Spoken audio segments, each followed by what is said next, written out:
So here we are again, because apparently this is my life now. Ever since I made the Dark Souls waifu video, I've heard suggestions left and right about doing another one, and honestly this is just the perfect excuse for me to be able to discuss one of my favorite games of 2016, Final Fantasy 15. The game has its issues for sure. I felt as if it was way too short and needed a lot more story-related cutscenes and events, certainly in the later half, like what the hell happened with Waifus. But apparently we're going to be getting a lot more of it for free, so I guess we'll just see how that turns out. But when the only problem with your game is that we want more of it, that's a pretty good good problem to have. Woo. Regardless, this isn't an IGN review, this is an Indeimaus top list video about ladies in a video game, so let's count down the top 5 best waifus from Final Fantasy 15. And I'm not going to be discussing the ending or anything, but there are going to be mild spoilers for characters in this video, so if you're wanting to go into this game completely blind, I'd smack this bad boy into your bookmarks right now and just come back later. Do people still use bookmarks? Or did I just sound like a grandpa? Fucking bookmarks. It just sounds so dumb. And lastly, as you probably noticed, this is a departure from my usual Dark Souls nonsense, so any support given on this video will be greatly appreciated, my friends. Please save me from talking about Dark Souls any longer. I need a break, and I can't talk about Dark Souls any longer! It's driving me insane. I need to get that out. Now I'm good. Let's talk about some ladies.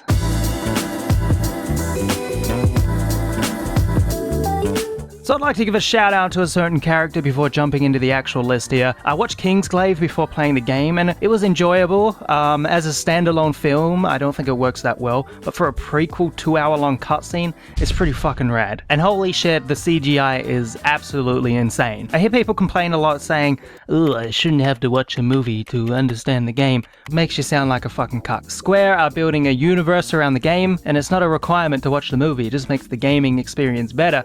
And I didn't hear any cunts complaining that, "Ooh, I shouldn't have to watch Advent Children to see where Final Fantasy VII's story goes." You lazy bastards, just watch the goddamn movie. Holy shit, that was a tangent. Anyway, the honorable mention goes to my girl Crow from Kingsglaive. She's the sole female member of the Kingsglaive and her weapon of choice is magic. The movie opens with her and a few of her fellow glaives summoning what I thought would be Ifrit, which I know now doesn't make any sense after beating the game, but it turns out to be just this big fiery tornado of death to combat the Imperial Army. Whilst Crow was an intriguing character, her overarching story just ends suddenly and disappointingly. She's never seen again in the game, and she's almost just a plot point to give motivation to the other characters, and it's a shame that we don't get any resolution to her story.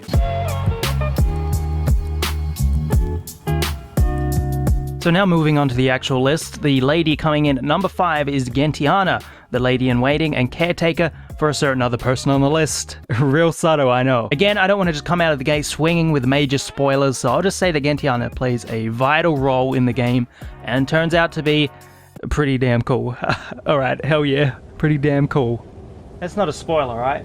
I mean, it is, but only if you know what it means. Should we get rid of... No, fuck it, just keep rolling. She appears briefly in the anime Brotherhood and helps discover Prompto's identity after he returns their dog back to them with a bandage on its leg that has his name on it, and it's the most adorable thing I've ever seen. She also appears very mysteriously through the actual game, giving cryptic advice to Noctis throughout the mid to late game, and she even appears in the backgrounds of photos which Prompto takes, and the main characters will reference it, saying things like, "I didn't know she was there," or did any of you guys see her in that photo before we saw this photo? And it is pretty mysterious and crazy. And it's actually getting really hard to discuss this character without mentioning a very vital plot twist of who she actually is. So I'm just gonna end this in the most barbarian way possible and say, hell yeah, dark hair ladies, thumbs up, okay, 100 emoji.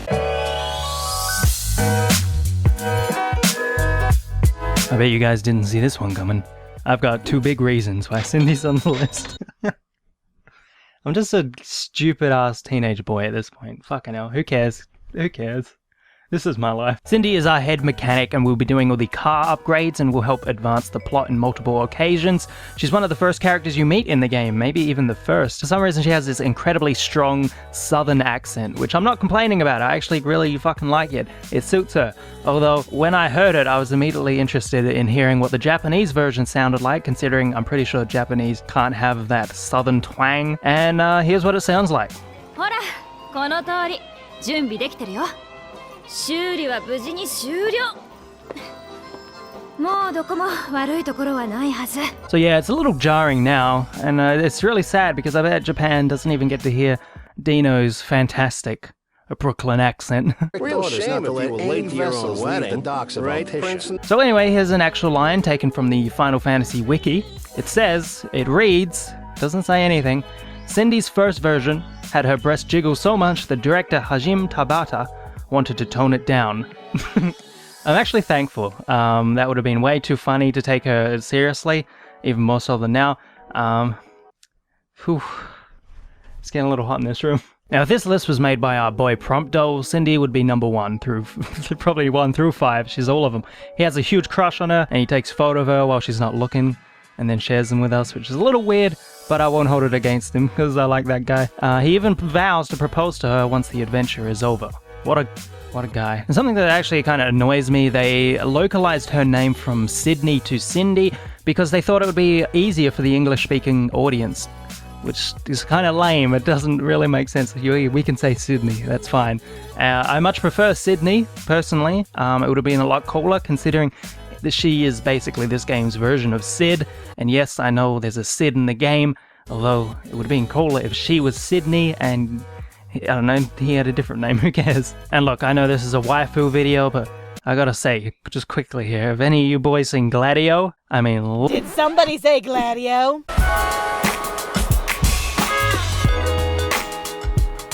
Hi, my name is Superbutterbuns. I have a real passion for JRPGs and that weird sensation when you peel off latex paints, you know, the good stuff. And also tall, dark, and handsome beef, if you know what I mean.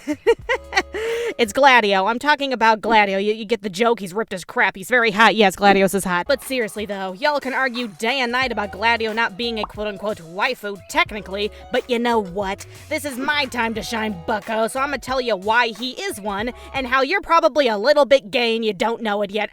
Okay, so first off, let's just admire this big hunk of a raw man right here. He's got his edgy tattooed arms that you wouldn't mind being choked out by, and that sexy lion mane hair that I could get lost in for days, and oh my god, those rock hard abs, those legs, and that vibrant personality. Sorta. Most of the time. Honestly, Gladius can be kind of a butt to Noctis, but gosh darn it, he means well. He's just a big bucket of tough love is all. A little too tough sometimes.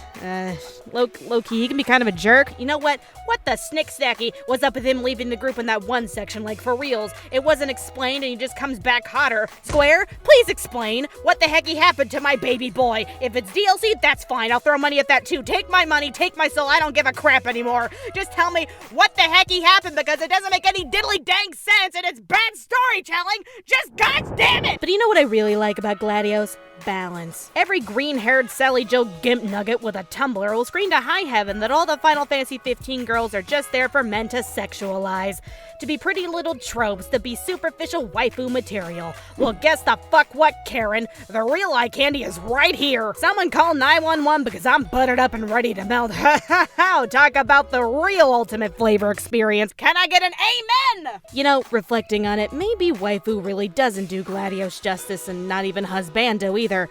Gladios is really... he's...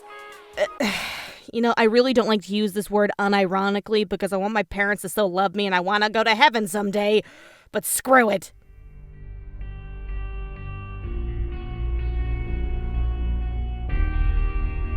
Daddy.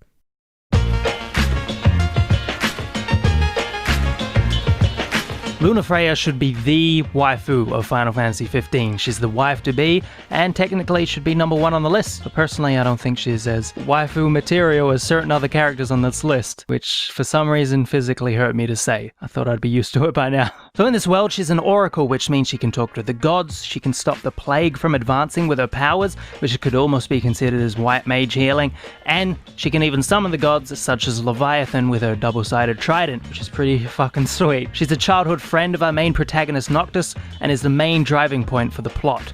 We have to find Luna. That's our goal from the beginning, and I actually really like the overall appearance of Luna. I saw an older version of her, which I believe was known as Stella instead, which is not as good of a name as Luna.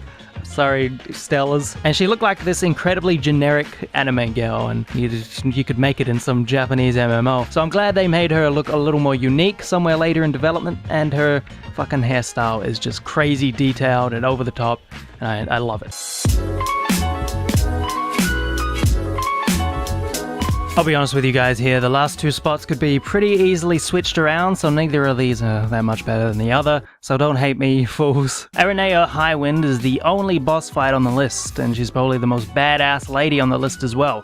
She's the captain of the Niflheim Empire, and has the nickname the Dragoon. Now, very minor, not important spoilers for two side characters here, but she has these two subordinates named Biggs and Wedge, and it's always real rad to see these names get used on characters. My personal favorites being from Final Fantasy VII and Final Fantasy VIII. Biggs and Wedge from 8 were these useless, clumsy soldiers, and it's an absolute blast. Regardless, while Aranea is fighting for the Empire, throughout the game you get to know her, and she even helps you out as a party member for one of the main quests, where you venture into this cave and defeat Quetzalcoatl and obtain some vital ore, and her being a party member helps you connect with the character a lot more, and I think it's a huge missed opportunity with the previously mentioned Luna Freya. Her story arc has a lot less impact because you never get to slow it down and know the character, even including her appearance in the movie. Can you guys imagine that incredibly impactful, melancholy scene in Final Fantasy VII with Aerith if you never got to meet or talk with her? It would have fallen completely flat. There is actually a glitch somewhere in the game to get Aranea as a permanent member of the team for those big fans out there, although I haven't done it. I don't want to mess with the 4-banger squad I got. These are my boys. And Aranea was actually in incredibly early footage of the game when it was known as Versus 13 and was only known as the female Dragoon, and she fights with Noctis in one of the main cities, Insomnia, and this female Dragoon can stab her spear in me any day. I'm not really into the violent stuff. I don't know what I'm saying here. Just move on. So number one, I just hope Gladiolus doesn't watch this video and come beat the shit out of me, because fucking look at him. But how can Iris not be the number one waifu of Final Fantasy 15? Pale skin, short dark brown hair, brown eyes. She gives you a Moogle doll, basically sums up the perfect girl. And if I open a PO box, will anyone send me a Moogle? Because if someone says yes and can actually prove it, I'll do it. She's in the Brotherhood anime as well, but I don't really want to discuss this in a waifu video because it starts getting creepier than it already is. But even in that, she's really adorable with her little rabbit doll she brings with her everywhere. Like, that is straight up just adorable, alright? And you can't, I don't care how big of a man you are, look at that little doll. She does leave it behind though. That's where my heart truly broke. But back to the game, she can also fight along your side a little later on in your road trip journey, where you also learn that she's a big fan of chocobos, and if you jump on yours, she'll get on her own pink chocobo. That's some good shit right there. There's actually also this little side quest thing that I ran into called A Flower for Iris, in which Gladio will ask Noctis to pick her a flower, and when Noctis questions this, Gladio calls him clueless, which means she obviously has something for Noctis, you know, that little date scene earlier on in the game as well. But lucky for me, I may need to beep that whole last part out. That is a huge spoiler. But Iris is good character, and I like her. The end. Thank you all for watching, and a big shout out to Superbutterbuns for being a part of this video. Pleasure having her aboard. I found her a little while ago and I binge watched like all her Final Fantasy content. She does talk about a lot of different games, but I love Final Fantasy, so that's what I started with. Let's go over to our latest video, whatever it may be at this point of time, and let's just say Gladiolus waifu, or something with those two words in it. Just get as many of those comments going. Subscribe. She makes some fantastic content. And of course, thank you to all my supporters over on Patreon. You guys are the greatest. I'm nervous how this video will do because it's not just a Dark Souls shitpost video. Don't get me wrong, they're really fun to make, but I noticed while I was writing the script for my previous Souls video, I felt like it was getting so stale, and if I talk about other games I love as well as Souls, it'll help my content be the best shitposting it can be. And if you're new to the channel and this is your first Indeimaus video, welcome to the party. I post videos usually weekly in the same sort of manner, so if you like the idea of that, stick around and come chat on my Discord server as well. Until next time, I'll catch you boys and girls on the flippity flop. Shit, that was the worst outro I've ever done, but I'm keeping it because that was gold. Flippity flop.